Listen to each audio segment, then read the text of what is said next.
నా చిరుప్రాయంలో స్కూల్లో చదువుతున్నప్పుడు నా పరిస్థితి అదే.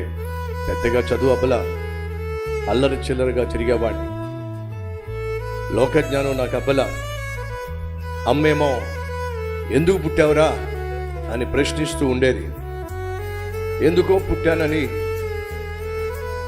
నా బ్రతుకే దండగని, పనికి రాని వాడనని, పైకి అసలే రాలేనని 10 మంది నన్ను చూసి గేలి చేస్తున్నప్పుడు నన్ను ప్రేమించిన నా ప్రభువు నన్ను చూశాడు, పనికొచ్చే పాత్రగా మార్చాడు, లక్షల మందికి కోట్ల మందికి దీవెనకరంగా చేశాడు. ఈరోజు మన మధ్య ఎవరైనా ఉన్నారా? అందరు నన్ను చూసి హేళన చేస్తున్నారు. నల్లగా ఉంటానని, సన్నగా ఉంటానని, పొట్టిగా ఉంటానని, పెద్దగా చదువుకోలేదని, లోకజ్ఞానం లేదని, తెలివితేటలు లేవని నన్ను చూసి హేళన చేస్తున్నారు, గేలి చేస్తున్నారు. అది నేను తట్టుకోలేకపోతున్నాను. ఆ మార్గం గుండా నేను వెళ్ళా. నీకు శుభవార్త.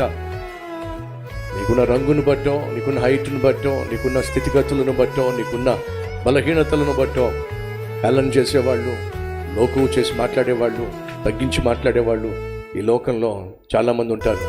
కానీ నీకు విషయం చెప్తా, బలవంతులను సిగ్గుపరచడానికి నా దేవుడు బలహీనలను ఏర్పరచుకుంటాడు.